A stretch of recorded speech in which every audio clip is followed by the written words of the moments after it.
You guys were 1 yard away from finishing this game on offense. You know, how much did you discuss passing, running the ball on that drive? Can you let us in on what the call was on 4th and 1 before the penalty, and then how much you agonized over the decision, whether to kick it or go? Yeah, we were going to run the ball. We were going to run the ball in that situation. Felt like we had a really good call. You know, they're smart. You know, it's something that we talked about with the officials.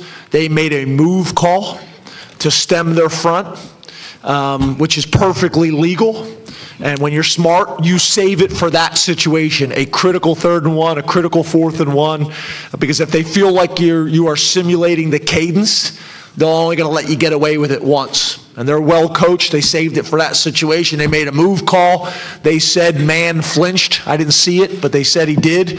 So it took us out of that situation, and then we had to kick the field goal there. 4-minute offense is something that we got to improve on. I thought we did a great job tonight and had a chance to finish. You know, in that situation, it's something we got to continue working on and continue growing at.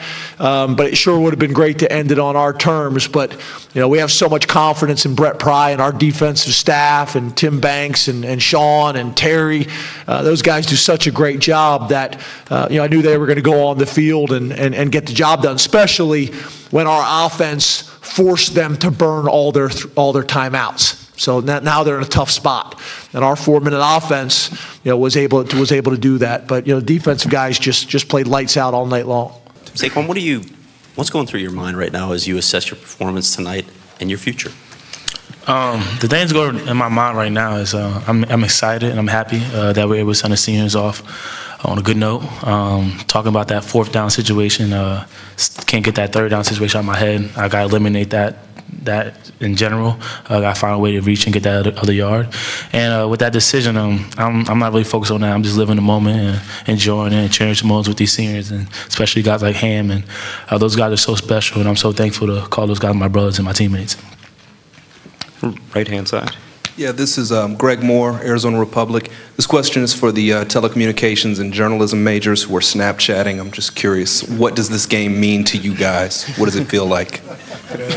I'll say this just means, you know, just getting Penn State back where we were supposed to be, as far as we had a chip on our shoulder coming into this game. I know the defense and the offense kept on harping on, you know, playing our butt off, and just remember what happened last bowl game. And I'll just say this is just fantastic, and I'm ecstatic.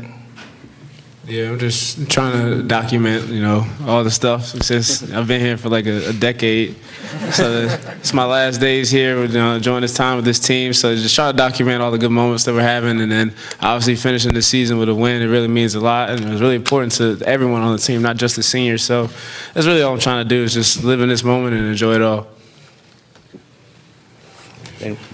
Questions for James and Trace. I think Trace was 10 for 10 or 12 for 12 passing on 3rd downs, and you guys are 13 for 17. How does that speak to, you know, your competitiveness, and you know, how does it affect play calling when you have that much confidence in a guy, you know, that he's going to do the right thing on a 3rd down situation? You asked me. Yeah, you answered. You know, I thought that was something, you know, the last couple of years that we really wanted to improve on, and emphasized it in the off season. I think it always starts like it always does, is up front. I thought, you know, for the most part, we protected really well tonight, and we got a bunch of really talented skill players that if they're matched up in man coverage, they got a chance to win. You know, Ham did that a number of times tonight. You know, and they're smart enough to find, you know, space and zones. And Trace, you know, I can't imagine there's a better quarterback in the country in terms of decision making and leadership and toughness. He's very accurate. And you know, I think the combination of Trace and these guys, as well as our offensive staff working together to come up with a plan. I know Saquon and Ham, and I know Trace had a lot of input in the game plan with the amount of time that we had, and our coaches did a fantastic job, and the O-line protected, and the receivers made plays. You know, so we were very efficient. We executed. But yeah, that's something that we emphasized this entire year, and we gradually kept improving on it. And I think that was really kind of, you know, before you came in, Trace, I was saying that was probably the thing that negated the impact of the turnovers. You know, if we didn't turn the ball over today, I think it would have been a much different game. But the third down success that we had allowed us to overcome the turnovers. Yeah, I mean, I'd kind of just echo what Coach said. I mean, our offensive line did a tremendous job the whole game, but really on third down, they kind of, amongst themselves, you can hear them say, hey, third down, we got to pick this up.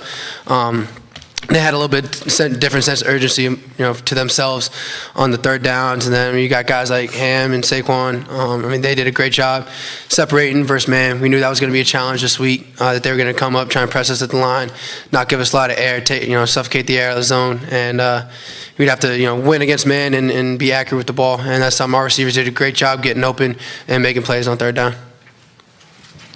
Over here on the left-hand side. Over here. Hi, Joel D. Smith from CBS 21 in Harrisburg. For Saquon, he made that last loop with the fans. I talked to some of the fans. We know what it meant to them. What did that loop mean to you, and why did you decide to do it?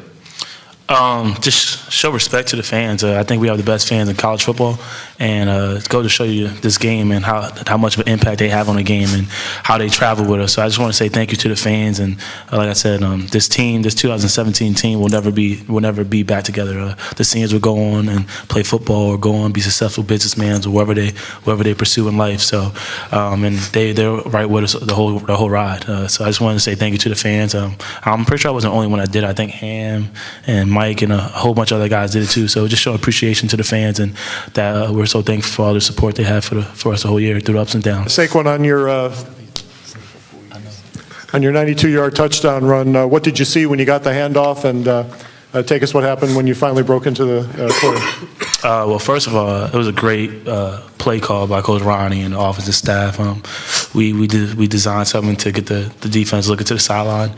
We kind of picked that up watching film, and once we did our little fake cadence and they looked to the sideline, we said we got them. The offensive line did a tremendous job. First of all, they did a tremendous job the whole game. The whole week we heard about how big the defensive line was, how good the defense is in the run game, and they only let up 96 yards average. We got 92 on one play, and so we just split like the Red Sea, and your job as a running back to make your guy miss, and I was able to make that guy miss. I got finished a little better on that play.